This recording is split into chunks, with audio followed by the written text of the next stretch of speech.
probably dead. His body will come popping up in the last reel somewhere. Eyes gouged out, fingers cut off, teeth knocked out.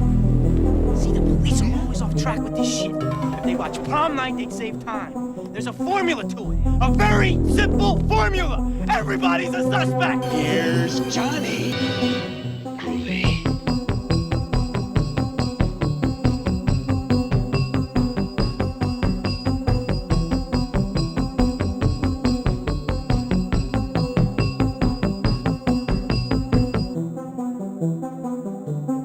Yo, what it do, y'all?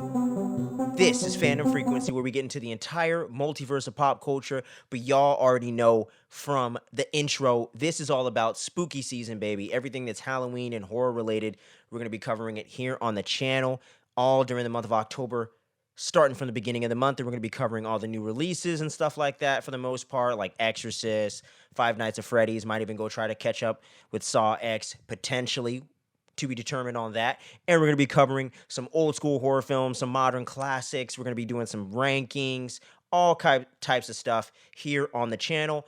I'm your host, Will. For those that aren't familiar with us already and haven't been here before, make sure you click all the buttons below the video. It really does help us out immensely around here. We're always trying to grow the channel, always trying to grow the community, always trying to get bigger and better. And you can be a part of that today by clicking all those buttons below. But with no further ado, y'all can already see from the thumbnail, we're going to be getting into none other than Bride of Chucky, which has always been my personal favorite installment in the franchise, actually, surprisingly enough. Now, don't get me wrong, the original Child's Play is fucking awesome. I'm also a really big fan of Child's Play 2, not as big of a fan of 3, but this one right here, Bride of Chucky, to me personally, always felt like the perfect blend of horror and comedy, really seamlessly blending together with the self-aware humor, with the pinhead reference when the guy gets the nail shot all up into his dome and whatnot, and even some of those quick references in the beginning of the film where they literally show Freddy Krueger's glove, Jason's mask or something like that. Maybe it might have been Michael Myers. I'll hopefully be able to find the clip so y'all will know what the real factual information is. But they definitely reference some of the big three right there, right in the very beginning of the film. So the very self-aware meta nature of this film, while it was far from the first, because this came out on October 16th, 1998, and as long as my plans work out, you should be watching this October 16th, 2023, on the 25th anniversary. But this dropped right in the middle of spooky season in 98, 2 years after the original Scream, almost 1 year after the sequel, Scream 2. And we had things like, what was that? Jason Lives, Part 6 from Friday the 13th back in 86. So there had been meta horror films before this one. But I would say, other than Scream, this one does it almost entirely the best. And if Scream didn't exist, this film right here would, to me, be the best meta horror film of all time, other than a couple others like Leslie Vernon. And as I previously mentioned, Jason Lives. So with this one, they really did a great job of blending all those things together and not taking things too seriously, but taking things seriously enough so when people get killed and when some of the stuff is going down, it does feel like something's really going on, but it never pumps the brakes on having fun throughout the entire runtime, the whole 90-minute run of this film. And it definitely gets over the top. It definitely gets campy. But that's the beauty of this one, man. It's just a perfect blend of that 80s and 90s attitude and bringing some edge. Now!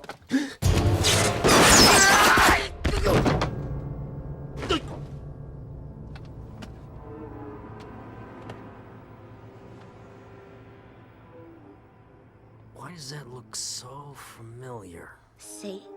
Now that's the work of a true homicidal genius. To it in the 90s, because the 90s has never been known for the edgiest decade of horror films. You know what I mean? I would probably say the 70s and the 80s are kind of king for being the most raw and intense and gory and, you know, just TNA driven type of horror ever since and previously in those times. So this movie right here really does bring some of that energy and really does bring that rawness that horror is known for and really brings that out in the film. And I obviously am a big fan of that. You know, obviously I like Slipknot, horror, all these different things, you know. So obviously I'm into that kind of whole appeal with the Rob Zombie music and the backdrop and everything. I just absolutely love that, where they kick the movie off with Living Dead Girl after Tiffany played by the amazingly talented and beautiful Jennifer Tilly, who is aging like a fine wine, I might add. But this was her in her prime, and her introduction as Tiffany Valentine in this is perfect. She comes in, seems like a boss, slits the dude's throat and everything, gets the deal, gets the doll, and that right there already pretty much sets up the entire nature and the vibe of what Tiffany's character is going to be. And Jennifer Tilly just fully brings that character to life and really feels like some really fucked up, twisted, sexy lady that exists out in the world that you definitely don't want to take home to mom and don't want to run across out there when you're kicking it with your boys. So beware. You see someone like Tiffany, run the other way.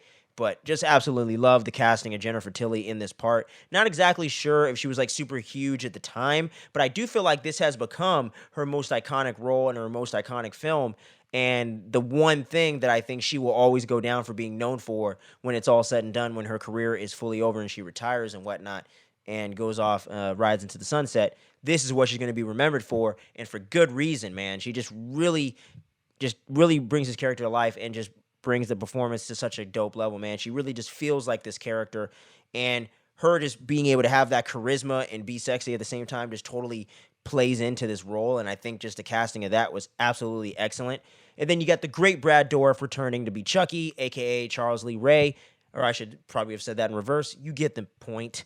But he comes back in the title role of Chucky there, and Tiffany, the character, is trying to bring him back and use the voodoo, the dum ba da da, and all that shit to bring him back, so that way, she can be back reunited with her former lover, because she was with Charles Lee Ray back in the day, like 10 years plus ago, before the original films, where the original film picked up, and before any point in the continuity that we've seen in the original films. So her kind of being a part of the world and a part of the lore and a part of the life of Charles Lee Ray, aka Chucky, to me was a brilliant choice. And whoever ended up coming up with the initial concept for the script and for the movie, great thinking, man, because I think that just totally plays into her character and makes it believable that she's that fucked up and that crazy. So for me, that totally played so well, and I think it's just really well written, keeps it simple, not too crazy, not too much out of the realm of possibility, but enough of suspension of disbelief to still be able to go along for the ride and enjoy the film, because sometimes they can push that shit a little bit too hard,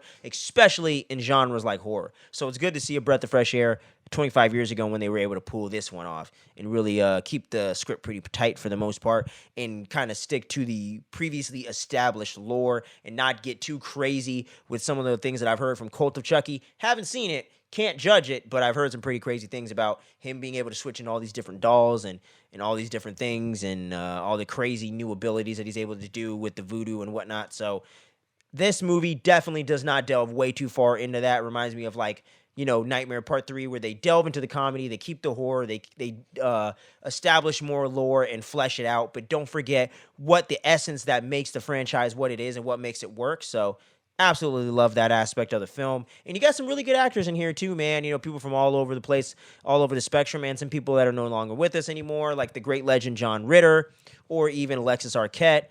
Rest in peace to them. But you also get some appearances from actors that some people love, some people hate, some people have forgotten about, like Katherine Heigl, someone that's a little more hated than forgotten. Nick Stable playing Jesse, her boyfriend, and Katherine Heigl playing Jade, kind of our lead protagonists in the film, if you will, because they end up getting hired by Jennifer when she gets transferred into the doll body by Chucky after she gets tricked into it, so to speak. And all that goes down. They end up tricking her to get to use Jesse to drive him and drive the dolls down there in order for them to end up getting this amulet that's on Charles Lee Ray's body when he got killed by the cops or whatever in the beginning of the original film, where he had this amulet that would allow him to go back into his body and resurrect himself and be able to get Jennifer back into her body as well after he shocked her to death in the bathtub by dropping the old TV in there after she locked him in a crib or whatever. And she was literally watching Bride of Frankenstein, so I like the little meta nature of it as well. Also reminded me of Jason Lives with the whole Frankenstein reference and aspect to it. Conceptually and visually in the film itself. But that was all pretty cool as well. And yeah, man. But one awesome fact about this film is that it was also directed by Ronnie Yu, who has become super synonymous with kung fu films and action films. He's even done some stuff here in the States. But one thing in the horror realm that he's very much known for, even more so, I would say, than this film, is the fact that he took on the job for Freddy vs. Jason Roughly, what was it? Oh man, 4 or 5 years after, something like that. I'm totally blanking on when Freddy vs. Jason came out. Might have been '06, 2005. Can't remember. But within a few years later, he ended up going on to do Freddy vs. Jason. But this was his first foray into Western horror. And I think he did a great job at being able to bring the story together, bring a really cool visual aesthetic to the film, and really bring that goth energy to life in a way that felt very authentic to that kind of goth subculture that was going on back in the 90s, that was becoming very prevalent at the time, that is carried through to today and still exists out there, you know? Hot Topic definitely does not look like that anymore, but in the mid 2000s, in the late aughts, excuse me, it still had that goth aesthetic, and I remember that clearly in my head going to the mall as a kid and everything like that. So the way that this film probably ended up perpetuating goth culture into being even more popular, I think, is really cool. And just the overall way that he's able to like just have these very interesting shots, and it never really lets the camera stand still for too long. He's able to just make things and keep things very interesting. And the way that he's able to direct the actors and people like Brad Dourif that always deliver a great performance, he's able to come in and still do the same thing and collaborate with Brad Dourif to bring Chucky to life in a great way. And I think he, followed that through very well, following in the previous 3 installments, man. And I think he did a great job with directing all the other actors and really brought something out of Jennifer Tilly that I think has just skyrocketed her to stardom, and brought out a fairly decent performance out of Katherine Heigl as Jade as well. I thought she did pretty good. And John Ritter is damn good in this movie, man. He got famous back in the 70s or something like that, doing Three's Company, I believe. But that guy, man, I could totally see why he had that, big claim to his name back in the day, because he does an absolute great job playing the kind of one of the more antagonist roles as the fucked up police chief, adoptive dad of Katherine Heigl's character. But I thought his portrayal of that was really good. Like, you just totally hate the guy, and he does a great job just playing that asshole kind of character. So that was pretty cool. And when it comes to the freaking gore and all that other stuff that, all us horror fans come to these things for and, get a kick out of, they definitely do not shy away from the gore whatsoever. It's not like way too excessive. They don't like go super overboard and get super gory with it and like just dripping blood everywhere. But when it goes there, it definitely goes there. Like, even just the simple thing of her slitting his throat, like, it's fairly graphic and pretty like intent, like pretty effective when they show it, and how they're able to kind of have these jump scares and able to build up a little bit of tension in some of these scenes without dragging it out for too long, but able to give it, its own flair, and make it feel like, a character's actually in danger and Chucky or Tiffany are about to fuck him up real quick.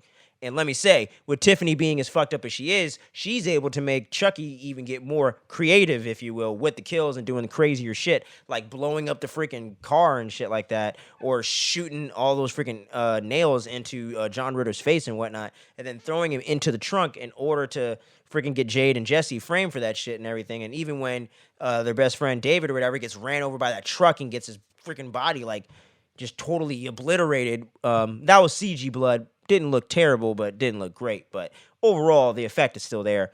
But I love the way that they really do lean more on the practical effects with this thing, with the dolls themselves and with a lot of the kills and whatnot.